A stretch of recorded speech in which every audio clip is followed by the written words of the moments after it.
ফেব্রুয়ারি প্রথমার্ধে নির্বাচনের জন্য প্রস্তুত দেশ বলেছেন ডক্টর ইউনূস। রোহিঙ্গা প্রত্যাবাসনের 7 প্রস্তাব, বাংলাদেশের পাশে থাকার প্রতিশ্রুতি 11 দেশের। ফেব্রুয়ারিতে ভোটের জন্য উন্মুখ জনগণ, মন্তব্য মঈন খানের। নির্বাচন ও প্রশাসন নিয়ে প্রধান উপদেষ্টার দ্বিধাদ্বন্দ্বের সমালোচনায় মান্না। আইনি সহায়তা বাড়াতে প্রধান বিচারপতির নির্দেশনা, প্রয়োজনে গাছতলায় লিগেল এইড অফিস, বললেন আইন উপদেষ্টা। পিপি দেরি লিগেল এইড চান অ্যাটর্নি জেনারেল। শিক্ষা ও স্বাস্থ্য ব্যবস্থা ধ্বংসের জন্য শিক্ষিতরাই দায়ী, মন্তব্য ডাক্তার জাহিদ হোসেনের। শিক্ষা কমিশন গঠনের দাবি রাশেদা কে চৌধুরীর। দেখছিলেন ক্রাউন সিমেন্ট সংবাদ শিরোনাম, এবার বিস্তারিত। প্রধান উপদেষ্টা ডক্টর মোহাম্মদ ইউনূস বলেছেন, ফেব্রুয়ারির প্রথমার্ধে নির্বাচনের জন্য প্রস্তুত দেশ, পরিস্থিতিও স্থিতিশীল আছে। তিনি বলেন, রোহিঙ্গাদের নিজ দেশ মিয়ানমারে ফেরত পাঠানো ও জাতিগত নির্মূল থেকে রক্ষায় আন্তর্জাতিক সম্প্রদায়কে কার্যকর উদ্যোগ নিয়ে এগিয়ে আসতে হবে। কক্সবাজারে আন্তর্জাতিক সম্মেলনের উদ্বোধনীতে রোহিঙ্গা সংকটের সমাধানে 7 দফা প্রস্তাবও দেন ডক্টর ইউনূস। রিপোর্ট সৈয়দ আব্দুল মুহিতের। মিয়ানমারের সেনাবাহিনীর নির্যাতন থেকে বাঁচতে 2017 সালের 25শে আগস্ট রাখাইন রাজ্য থেকে রোহিঙ্গাদের আসার ঢল শুরু হয় বাংলাদেশে। এর কয়েক মাসের মধ্যে রোহিঙ্গা শরণার্থী আশ্রয় নেয় কক্সবাজারের উখিয়া টেকনাফে। বাংলাদেশের অভিমুখে রোহিঙ্গাদের সেই অনিশ্চিত যাত্রার 8 বছর পূর্ণ হলো। এমন দিনেই রোহিঙ্গা সংকটের টেকসই সমাধানে কক্সবাজারের 3 দিনের আন্তর্জাতিক সম্মেলনের দ্বিতীয় দিনে যোগ দেন প্রধান উপদেষ্টা ডক্টর মোহাম্মদ ইউনূস। রোহিঙ্গা সংকটের টেকসই সমাধানে কক্সবাজারের 3 দিনের আন্তর্জাতিক সম্মেলনের দ্বিতীয় দিনে যোগ দেন প্রধান উপদেষ্টা ডক্টর মোহাম্মদ ইউনূস। বাংলাদেশের আয়োজনে সম্মেলনে অংশ নিচ্ছেন বিভিন্ন দেশের কূটনীতিক, আন্তর্জাতিক বিশেষজ্ঞ, শিক্ষাবিদ, আন্তর্জাতিক সংস্থা ও রোহিঙ্গা সম্প্রদায়ের প্রতিনিধিরা। প্রধান অতিথির ভাষণে ডক্টর মোহাম্মদ ইউনূস বলেন, বাংলাদেশে আশ্রয় নেয়া 13 লাখ রোহিঙ্গা শরণার্থীর জন্য অতিরিক্ত খরচ করা আর সম্ভব নয়। রোহিঙ্গাদের জাতিগত নির্মূলের ভয়াবহ পরিকল্পনা বাস্তবায়ন থেকে সশস্ত্র ঘাতকদের থামানো আন্তর্জাতিক সম্প্রদায়ের নৈতিক দায়িত্বের কথা স্মরণ করিয়ে দেন প্রধান উপদেষ্টা। Regional international stakeholders must continue to stand resolutely against the heinous crime of ethnic cleansing. Towards that, we urge upon all to calibrate their relationship with Myanmar and Arakan Army and all parties to the conflict, in order to promote an early resolution of the protective crisis. তিনি জানান, রোহিঙ্গাদের চাপ সামাল দিতে গিয়ে বাংলাদেশ এখন নতুন সংকটে। আবারও আশ্বস্ত করেন, ঘোষিত সময়ে নির্বাচনের জন্য প্রস্তুত Bangladesh. We have announced the time for election. It's just about a year back, we had the uprising mixed with the killing spree, and the country has come to this stable enough and ready to have the election. So we announced the election in the first half of February 2026. সম্মেলন থেকে পাওয়া বক্তব্য ও সুপারিশ আগামী 30 September new ইয়র্কে জাতিসংঘ সাধারণ পরিষদের রোহিঙ্গা বিষয়ক আন্তর্জাতিক সম্মেলনে উপস্থাপন করা হবে। সৈয়দ আব্দুল মুহিত, বাংলা ভিশন, ঢাকা। রোহিঙ্গা সংকট সমাধানে বাংলাদেশের পাশে থাকার প্রতিশ্রুতি দিয়েছে পশ্চিমা বিশ্বের 11টি দেশ। রোহিঙ্গা অনুপ্রবেশের 8 বছর পূর্তিতে অস্ট্রেলিয়া, ইতালি, যুক্তরাজ্য, কানাডা, ফ্রান্স সহ 11টি দেশ যৌথ বিবৃতিতে রোহিঙ্গা সমস্যা সমাধানে এই প্রতিশ্রুতি দেয়। সকালে ঢাকায় ফ্রান্সের দূতাবাস তাদের এক্স হ্যান্ডেল এবং ফেসবুক পেজে যৌথ বিবৃতিটি দিয়েছে। বিবৃতিতে বলা হয়, বর্তমানে বাংলাদেশে 11 লাখের বেশি রোহিঙ্গা রয়েছে। এখনও নতুন করে লোকজন আসছে। মানবতা প্রদর্শনের জন্য বাংলাদেশের অন্তর্বর্তী সরকার ও সাধারণ মানুষের প্রতি গভীর কৃতজ্ঞতা জানানো হয় বিবৃতিতে। বাংলাদেশে অবস্থানরত রোহিঙ্গা শরণার্থীরা তাদের নিজ ভূমিতে ফিরে যেতে চায় উল্লেখ করে বিবৃতিতে আরও বলা হয়, প্রত্যাবাসনের সম্ভাব্য পথ বের করার পাশাপাশি রোহিঙ্গারা যাতে স্বেচ্ছায়, নিরাপদে, সম্মানের সঙ্গে ও স্থায়ীভাবে মিয়ানমারে ফিরে যেতে পারেন সে বিষয়ে আন্তর্জাতিক সম্প্রদায় প্রতিশ্রুতিবদ্ধ। ফেব্রুয়ারি মাসে ভোটের জন্য দেশের মানুষ উন্মুখ হয়ে আছে বলে মন্তব্য করেছেন বিএনপি স্থায়ী কমিটির সদস্য ডক্টর আব্দুল মঈন খান। 2009 সাল থেকে জনগণ ভোট দিতে না পারায় ফেব্রুয়ারির ভোটের জন্য অপেক্ষায় বলেও জানান তিনি।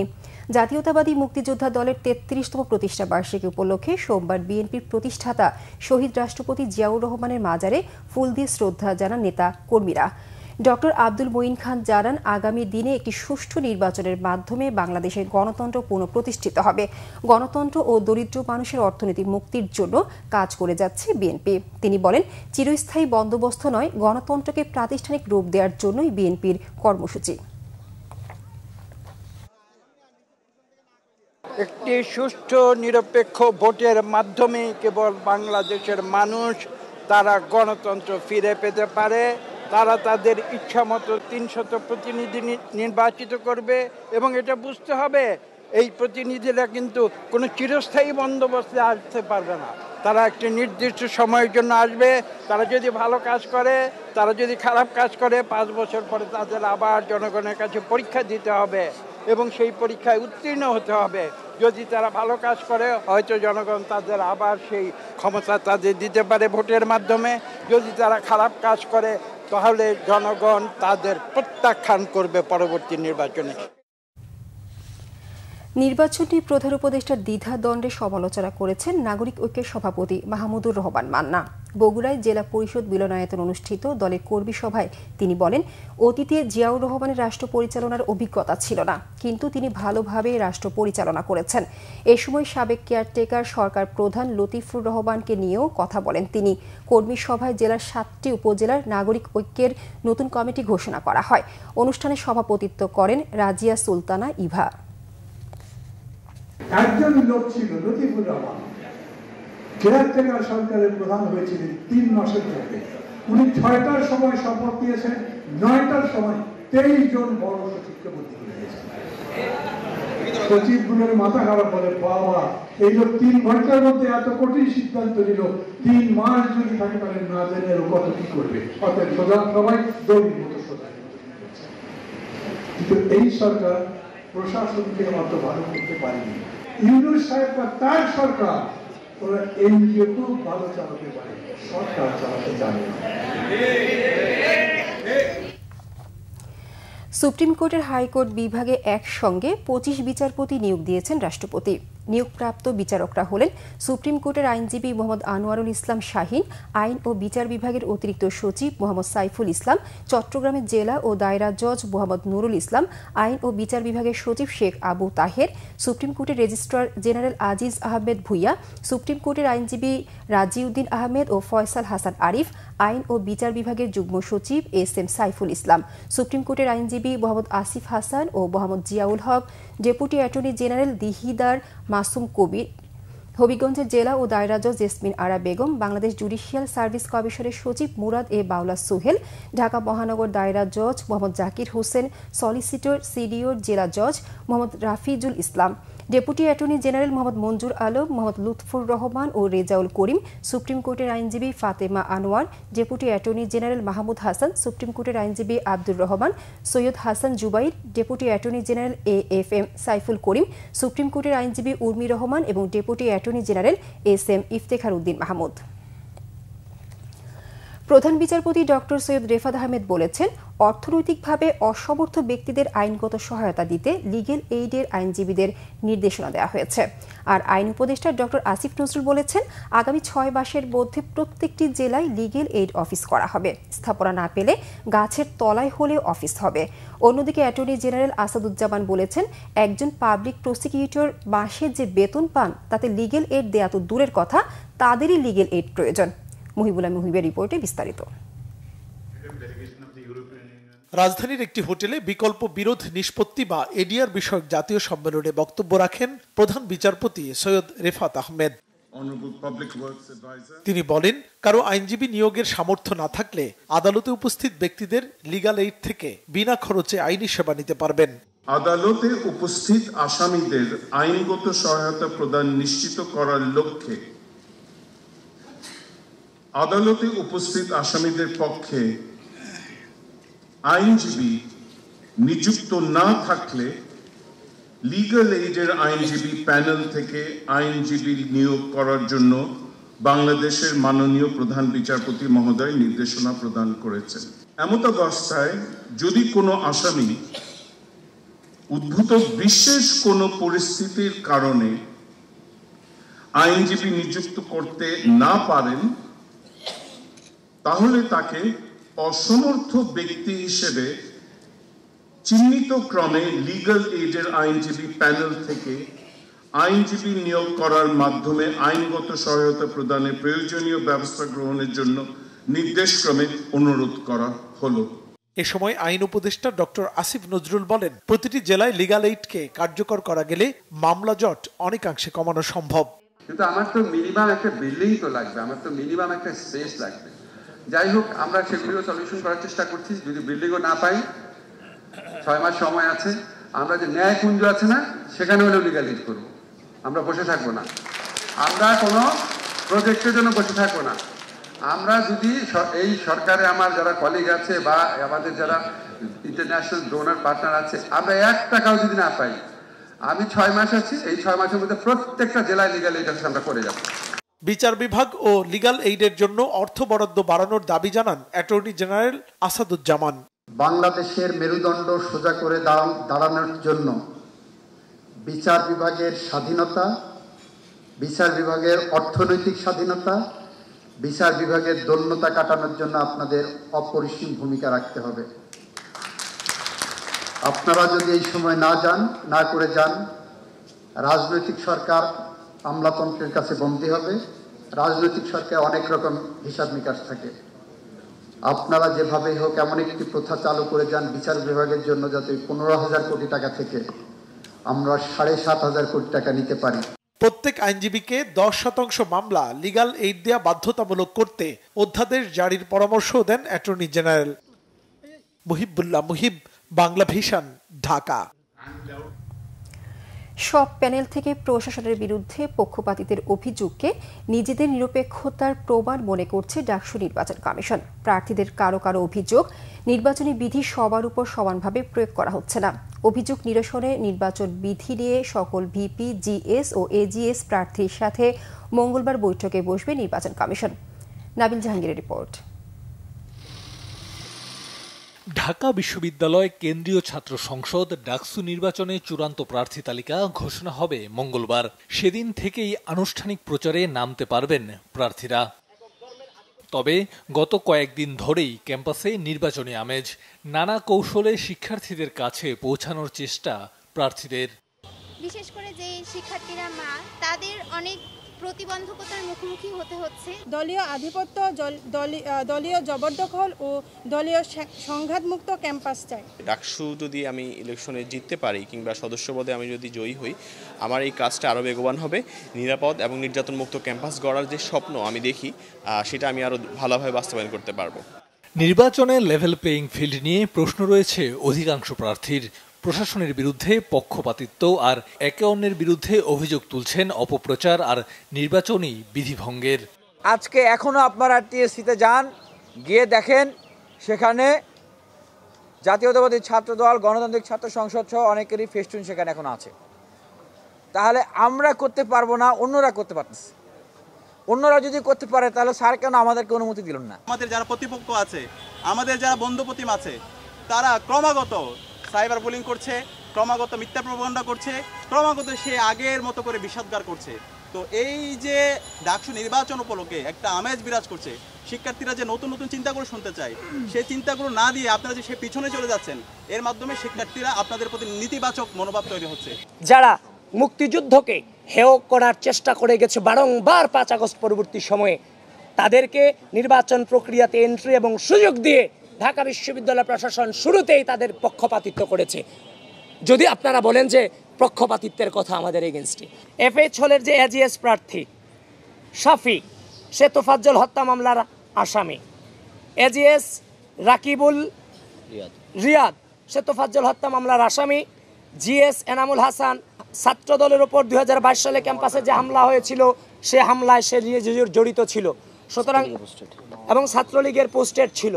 সুতরাং এরা কিভাবে এই অবস্থায় থেকেও নির্বাচন করতে পারছে, সেটা নিয়ে নির্বাচন কমিশনকে আমরা প্রশ্ন করছি। সেই বিষয়ে তারা অবশ্যই আমাদেরকে জবাবদিহিতা করবেন। তবে ডাকসু নির্বাচন কমিশন মনে করে তাদের অবস্থান নিরপেক্ষ, আর তাই সব পক্ষ থেকেই অভিযোগের তীর। সকল পক্ষ বলছে যে তাদের জন্য লেভেল প্লেইং ফিল্ড নাই। সেটার উল্টো কথাটা হচ্ছে যে আসলে তাহলে হয়তো ঠিকই আছে, কারণ যখন সকল পক্ষগুলোই অভিযোগটা করছে তাহলে কারোর জন্য যে পক্ষপাতিত্ব নেই সেটা প্রমাণ করে। আন্তরিকতার সাথে যাতে করে সবাই প্রচার প্রচারণা অংশগ্রহণ করে সেদিকটা সামনে রেখে তাদের সাথে আমরা কালকে বৈঠক করব এবং আনুষ্ঠানিক প্রচারণাটা আমরা উদ্বোধন করতে চাই। শেষ পর্যন্ত শান্তিপূর্ণ সহাবস্থানের মধ্য দিয়ে ডাকসু নির্বাচন অনুষ্ঠিত হবে এমনটাই প্রত্যাশা সাধারণ শিক্ষার্থীদের। নাবিল জাহাঙ্গীর, বাংলা ভিশন, ঢাকা। বিএনপির স্থায়ী কমিটির সদস্য ডাক্তার AZM জাহিদ হোসেন বলেছেন, শিক্ষিতরাই দেশের শিক্ষা ও স্বাস্থ্য ব্যবস্থা ধ্বংস করছে। শিক্ষার্থীকে পরীক্ষার্থী নয়, মানুষ হিসেবে গড়ে তুলতে হবে। অভিমত সাবেক তত্ত্বাবধায়ক সরকারের উপদেষ্টা রাশেদা কে চৌধুরীর। রাজধানীতে এক গোল টেবিলে একথা বলেন তারা। আসমা আক্তার নুপুরের রিপোর্ট। সোমবার রাজধানীর সিরডাপ মিলনায়তনে গণতান্ত্রিক পুনর্গঠন, শিক্ষা, জনস্বাস্থ্য শীর্ষক সংলাপের আয়োজন করে সেন্টার ফর গভর্নেন্স স্টাডিজ। এতে অংশ নিয়ে শিক্ষা ও স্বাস্থ্য খাতে যুক্ত বিশেষজ্ঞরা অভিযোগ করেন, কোনো সরকারই শিক্ষা ও স্বাস্থ্য ব্যবস্থা নিয়ে ভাবে না। এ দুখাতে বাজেট বরাদ্দ ও তাতে নানা অনিয়মের কথা তুলে ধরেন তারা। ডাক্তার হয়ে যাচ্ছে কিন্তু রোগী দেখে নাই, এরকম যদি মেডিকেল শিক্ষার মান হয় তাহলে আসলে চিকিৎসা সেবার মান আমরা কিভাবে উন্নয়ন করবো? এবং আমরা এই যে ছাত্রদেরকে যেমন বঞ্চিত করছি, মেডিকেল শিক্ষার্থীদেরকে বঞ্চিত করছি, পাশাপাশি আমাদের রোগীরাও বঞ্চিত হচ্ছেন। স্বাস্থ্য এবং শিক্ষায় এই দক্ষিণ এশিয়ার মধ্যে সবচেয়ে কম বরাদ্দ হচ্ছে বাংলাদেশের বাজেটে। এখন এই সবচেয়ে কম বরাদ্দের মধ্যে আবার পদে পদে চাটার দল, চোরের দল এবং লুটেরা তন্ত্রের সদস্যরা খেয়ে দিয়ে সর্বশেষ কতটুকু যে কাজে লাগে দেশের জন্য, মানুষের জন্য, সেই প্রশ্নটাও কিন্তু বড়। বর্তমান সরকার শিক্ষা এবং স্বাস্থ্য কমিশন করেনি। কেন করেনি প্রশ্নটি করতে হবে। কোনো সরকারই শিক্ষা ব্যবস্থা দিকে নজর দেয়নি, দিতেও চায় না, কারণ তারা চায় না যে মানুষ শিক্ষিত হোক। 2024-এর গণ উত্থান মধ্য দিয়ে যে মানুষের আস্ফালন বা আবাহন দুটোই কিন্তু প্রশ্নবিদ্ধ হয়েছে। দেশের শিক্ষার্থীদের জ্ঞানের লেভেল নিয়ে প্রশ্ন তোলেন সাবেক তত্ত্বাবধায়ক সরকারের উপদেষ্টা রাশেদা কে চৌধুরী। যে বৈষম্য নিরোধ করার জন্য আমাদের সন্তানেরা প্রাণ দিল, সেই জায়গায় আবার কোটা পদ্ধতি করা হচ্ছে। 40% শিক্ষার্থীকে আলাদা করে বৃত্তি পরীক্ষা দেয়া হবে। মানেটা কি দাঁড়াচ্ছে যে শিক্ষা প্রতিষ্ঠানগুলো অসুস্থ প্রতিযোগিতা শুরু করবে। ক্লাস 3 থেকেই এই 40% শিক্ষার্থীকে আলাদা করা হবে করে, এবং তাদেরকেই সব কিছু তাদের উপরে দৃষ্টিপাত করে করা হবে। শিক্ষা পরিস্থিতি নিয়ে হতাশা ফুটে ওঠে বিএনপির স্থায়ী কমিটির সদস্য ডাক্তার AZM জাহিদ হোসেনের বক্তব্যে। আমাদের আজকের যে অধপতন, এই অধপতনের জন্য সবচেয়ে বেশি দায়ী যারা, তারা যে those who are the policy maker, আর আমাদের যারা ইনভলভ ছিল। এবং আমি সব সময় বলি, এই দেশের বড় সমস্যা শিক্ষিত মানুষ। অশিক্ষিত গরিব মানুষ এই দেশের বড় সমস্যা না, কারণ ওরা কেউ এই চেয়ারে বসে না। শিক্ষা কমিশন করার তাগিদ দেয়া হয় সংলাপে। আসমা আক্তার নুপুর, বাংলা ভিশন, ঢাকা। জীবন নিয়ে শঙ্কায় আছেন বলে জানিয়েছেন বিএনপির নেতা অ্যাডভোকেট ফজলুর রহমান। সুপ্রিম কোর্টে ল রিপোর্টার্স ফোরাম কার্যালয়ে সংবাদ সম্মেলনে এই কথা জানান বিএনপি চেয়ারপারসনের এই উপদেষ্টা। দল আমাকে একটা শোকজ করতেই পারে, এটা আমি উত্তর দেব, সেটা দলের সঙ্গে আমার ব্যাপার, তখন দেখা যাবে। কিন্তু আমাকে হত্যা করার জন্য যারা আসলো, আমি তাদের সঙ্গে, আমি তাদেরকে চিনি না, জানি না, তাদের সঙ্গে আমার কোনো সম্পর্ক নাই, দূর সম্পর্ক নাই, তাদের সাথে আমার শত্রুতাও নাই, আমার কোনো মিত্রতাও নাই।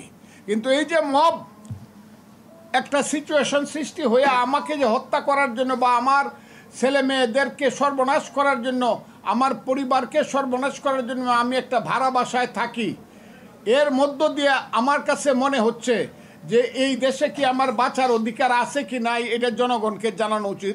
পুলিশ আর আর্মি আসাই কি আমার মতো একজন মুক্তিযোদ্ধার বাড়িতে আমার জন্য খুব সম্মানজনক ব্যাপার। হ্যাঁ, আমার যদি অপরাধ হয়, ছেলেরা যদি মনে করে তাদের বিরুদ্ধে আমি কোনো কথা বলছি, আমি কোনো অপরাধ করছি, তা আমার বিরুদ্ধে তারা কেস করুক, মামলা করে আমাকে, যদি আমি অপরাধ সেই ধরনের অপরাধ করে থাকি যেটা হলে বেইলেবল সেকশন না, আমাকে তারা জেলখানায় পাঠিয়ে দেয়। তারা আমার বিরুদ্ধে মামলা, আমি কি অপরাধ করছি তারা বলুক, তা তো সেটাও বলে না। মব সন্ত্রাস চলতে থাকলে আগামী নির্বাচন ঝুঁকিতে পড়বে বলে মনে করেন বিপ্লবী ওয়ার্কার্স পার্টির সাধারণ সম্পাদক সাইফুল হক। সোমবার ব্রিফিংয়ে তিনি এমন মন্তব্য করেন। সাইফুল হক বলেন, বিএনপি নেতা ফজলুর রহমানের মন্তব্য গণ অভ্যুত্থানের চেতনাকে আঘাত করেছে। এ ব্যাপারে রাজনীতিবিদদের আরও সংবেদনশীল হওয়া উচিত বলে মত তার। কেউ সংক্ষুব্ধ হলে আইনের আশ্রয় নেওয়ার সুযোগ আছে বলে উল্লেখ করেন তিনি। তবে অভ্যুত্থানের 1 বছর পরও আইনি কাঠামো ভেঙে মব সন্ত্রাস কোনোভাবেই গ্রহণযোগ্য নয় বলে মন্তব্য তার। অনেক সময় সরকারের প্রত্যক্ষ পরোক্ষ মদদে মব সন্ত্রাস চলছে বলেও সাইফুল হক অভিযোগ করেন। বাংলাদেশি পরিবারগুলোর মধ্যে নিচের 10% আয় 8,477 টাকা এবং উপরের 10% 1,09,390 টাকা। 2025 সালের মাঝামাঝি সময়ে পারিবারিক পর্যায়ে অর্থনৈতিক গতিশীলতা ও এর প্রবণতা নিয়ে রাজধানীতে এলজিইডি ভবনে প্রতিবেদন প্রকাশ করেছে পিপিআরসি। গবেষণা প্রতিষ্ঠানটি আরও জানায়, মধ্য ও নিম্ন আয়ের মানুষের আয়ের চেয়ে ব্যয় বেশি। এ কারণে পরিবার চালাতে হিমশিম খাচ্ছে ওই 2 শ্রেণী। সপ্তাহে 1 ঘন্টা কাজ করেন এমন মানুষের সংখ্যা 52.33%, আর 40 ঘন্টা কাজ করেন সে সংখ্যা মাত্র 28.1%। অনুষ্ঠানে পিপিআরসির নির্বাহী চেয়ারম্যান ডক্টর হুসেন জিল্লুর রহমান জানান, মানুষের চিকিৎসা ব্যয় মেটানো খুবই কঠিন হয়ে পড়েছে। বিশেষ করে ক্যান্সারের প্রবণতা মানুষের জন্য বড় সমস্যা হয়ে দাঁড়িয়েছে। সাম্প্রতিক সময়ে এক সাংবাদিকের আত্মহত্যার পেছনে বড় কারণ চিকিৎসা ব্যয় মেটাতে না পারা বলে মন্তব্য করেন তিনি। সংবাদ শেষ করব ক্রাউন সিমেন্ট শিরোনামগুলো আরেকবার জানিয়ে। ফেব্রুয়ারির প্রথমার্ধে নির্বাচনের জন্য প্রস্তুত দেশ বলেছেন ডক্টর ইউনূস। রোহিঙ্গা প্রত্যাবাসনের 7 প্রস্তাব, বাংলাদেশের পাশে থাকার প্রতিশ্রুতি 11 দেশের। ফেব্রুয়ারিতে ভোটের জন্য উন্মুখ জনগণ, মন্তব্য মঈন খানের। নির্বাচন ও প্রশাসন নিয়ে প্রধান উপদেষ্টার দ্বিধাদ্বন্দ্বের সমালোচনায় মান্না। আইনি সহায়তা বাড়াতে প্রধান বিচারপতির নির্দেশনা, প্রয়োজনে গাছতলায় লিগেল এইড অফিস বললেন আইন উপদেষ্টা। পিপিদেরই লিগেল এইড চান অ্যাটর্নি জেনারেল। শিক্ষা ও স্বাস্থ্য ব্যবস্থা ধ্বংসের জন্য শিক্ষিতরাই দায়ী, মন্তব্য ডাক্তার জাহিদ হোসেনের। শিক্ষা কমিশন গঠনের দাবি রাশেদা কে চৌধুরীর।